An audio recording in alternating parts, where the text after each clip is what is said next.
Hello everyone, everyone. hope all of you are doing well. And for those who had quite a challenging day today or the past few days, remember thunderstorms always doesn't remain there. They will pass. The sun will always rise up. So always remember problems don't last. These too will pass.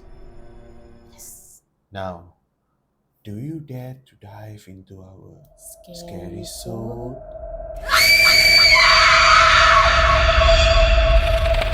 This story was shared by my late grandmother, my father's mother. Okay, this happened to her and her younger brother many years ago when they were children. There's an entity in this story, but what still puzzles me is, Mhm. did this particular entity exist in Malaysia or Singapore during that time? Let me tell you all what happened. Flames of the dead. When my late grandmother was around 11 or 12, Mhm. she used to stay in a kampong in Okay. Malaysia. Mhm.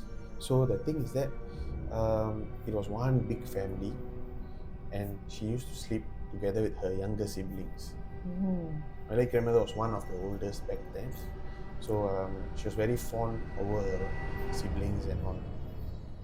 So every night, she said that she had a habit of checking on her siblings if they are sleeping properly, Mhm.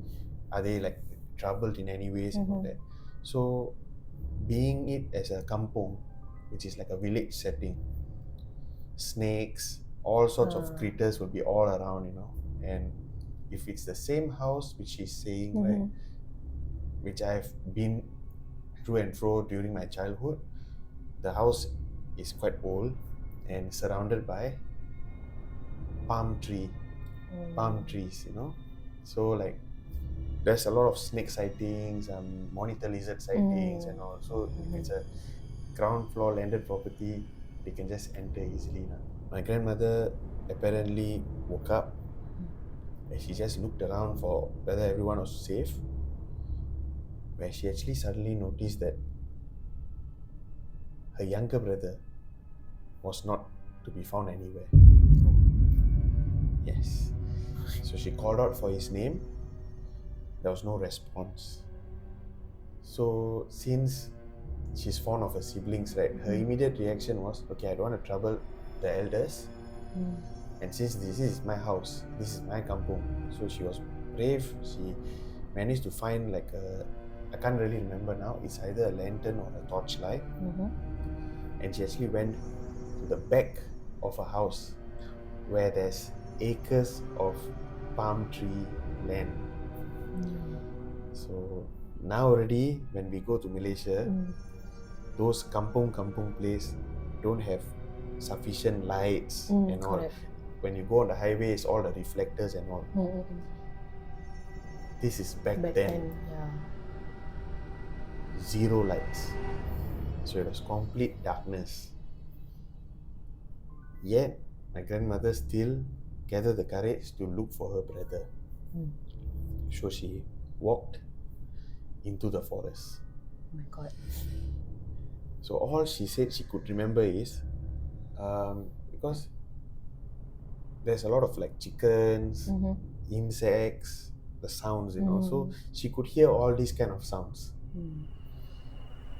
And she was calling out for her brother, no response. Mm. But once several minutes have passed, which means she has gone real far. Mm. When she turned around to see whether the house is visible, too dark, she cannot see a house anymore. So she actually don't know whether she's going Mm. in a straight direction or not because it was too dark for her. But after several minutes have passed from then also, something strange happened. There was not a single sound of any insects or any animals. She could only hear her own breathing and her own footsteps walking. If it was me, I would have Mm. really been scared. Maybe I would have turned around, maybe run back. Yeah. But she still, even though scared, she was like, I need to find my brother. That's her only mindset. She continued to walk. Oh my God. Then not so far after she couldn't hear the insects, she stopped for a while Okay. because she saw an image of a small boy in that far distance just standing. Okay. She called out for her brother's name. No response. Then when she walked slowly nearer and nearer, confirmed it was her brother. Thank God.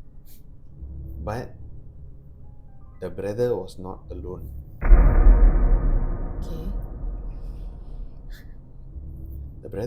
The brother's back was facing her, but something was glowing ahead of the brother. So the brother was staring onto something, and there was like an aura in front of him. Something was glowing. So my grandmother, for what I've known her, she's always been the brave person. She carefully approached her younger brother. Her eyes was fixed at her younger brother only, not at what was in front. So she went there and like she tapped him, boy, Tambi, enna?" Not boy lah, by my own words. Tambi. Tambi, enna like that all. The brother was still facing front, like he was so in like a shock. My grandmother turned to face at what her brother was seeing. She described as an Indian lady. It was a very scrawny Indian lady in sari. She was on the ground, seated, with glowing eyes and flames coming out from her mouth.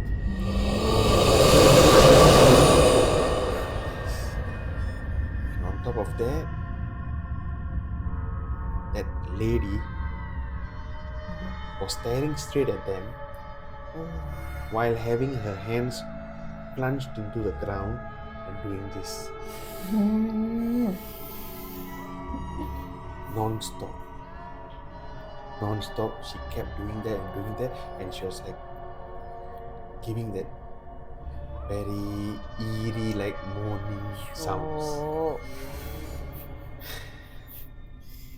When my party said that to me, I immediately imagined the Amman scene.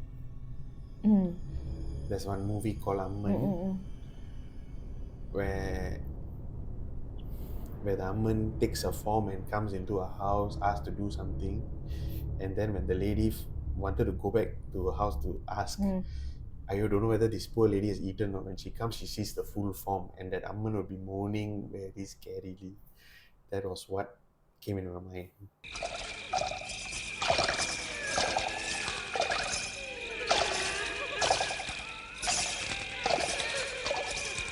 ஐயோ, அந்த அம்மா சாப்பிட்டுச்சா இல்லையோன்னு தெரியலையே. உரியில சோறு இருக்க போட்டு தின்னு ஒரு வார்த்தை சொல்லாம வந்துட்டேனே. போய் சொல்லிட்டு வந்துடுறேன்.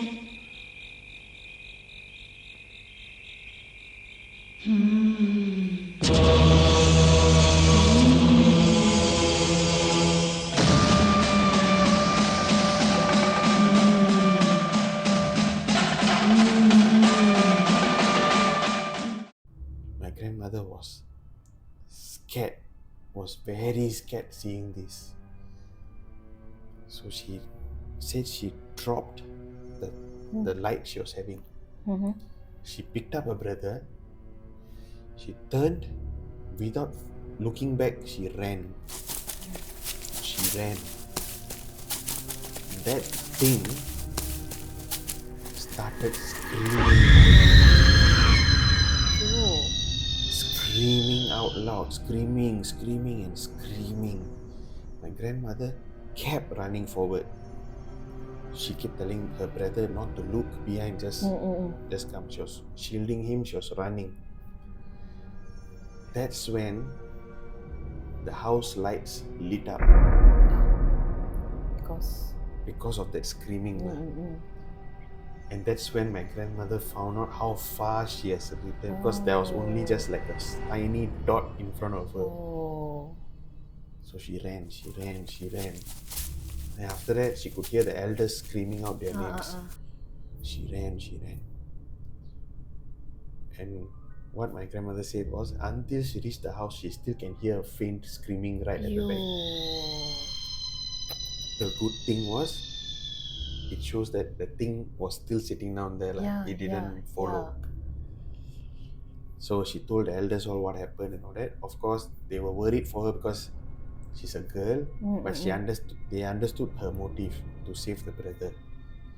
So the elders went out behind to a certain distance to see if they can see anything and all. They found nothing. Okay. I thought you were going to say they found something. They found nothing. And after a while she was explaining to the elders what happened and all that, her younger brother came out from the shop. And he was like wondering what's happening and all that, because he cannot remember what made him leave the house and how he got to that location. Yes. So that part is still very uncertain because there's no answer to it. Yeah. He don't know. He don't know how he landed there. Sure. Yes. So I've come to the end of today's scary show. So did you all find out what entity was that in the end? Okay, back then when I heard this story first time, I was like thinking what kind of ghost this one and all that.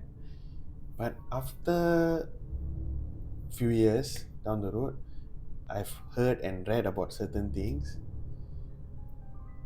This entity actually described very well. It fit very well to a Kollivai Pisase, which is very famous in Tamil Nadu, in India, South India. So Kollivai Pisase is something where the funeral rites was not done properly for this person. So they are like very unrested soul. So just like our own, now night time already cannot tell this name, but never mind. Just like our very own vampiric ghosts, Pontiana, Ochong, all these. In Tamil Nadu, they have this kind of folklore, Mohini, this Kolli vibe. Kolli means it's like a burning coal on a stick. So in India, they still follow the traditions where they burn the person with the kolli, cremate the person, the dead person. But in Singapore, of course, now we got Mandai crematorium. We don't do all this. It's burn in the furnace. But we still practice the kolli, the kolli ritual, which is like a burning ember on a stick, where we will place as Hindus into the deceased coffin to like fulfill the rites done already. So this Kolli Vai Pisase is like what I've said, the funeral rites was not done properly for the dead person. And just like our own vampiric ghosts, these entities actually like hunt people. And like for what I've read, there are so many theories. I don't know whether I'm telling the correct one or not. They actually like demand something from a human, and if it's not met, finish. But people who are watching that will be wondering, like, this is mainly in India, right? So what got to do? What's the connection? Like, how did it happen in Malaysia? That's why I also wondered, how come this particular ghost, this particular entity was in this Malaysia kampung. But when again after several years, when you put the pieces together, we have people migrating all the time. So theory number one, this could be an Indian national who died mysteriously way back before my grandmother's time, where her funeral rites was not done properly, just anyhow. Could be. Could be maybe not even buried or cremated, could be just a missing person died like that. So turned out to become this entity lah. The other theory I think of is before Malaysia and Singapore separated, we were all one. We were Malaya. And Malaya was ruled way back by a Tamil king from Tamil Nadu. So when he comes in to rule, his people also will come in.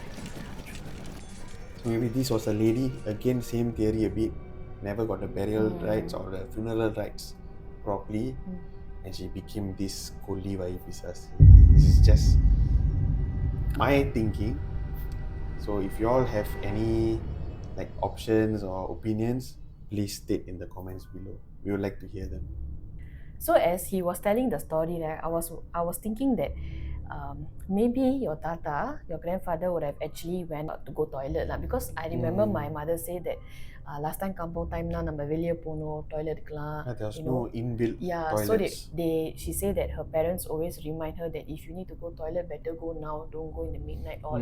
Yeah, so maybe what I feel that maybe tata would have went out for toilet, and then maybe this Koliwai Pisasu was there, and then maybe like Maseo Pandran him, Hypnotized. Yeah. and then maybe bring him go. Maybe. Yeah. Okay, so hope you enjoyed this scary sword coming from Malaysia. Many more on the way. Until then, signing off, Varshan. Anju. Ciao.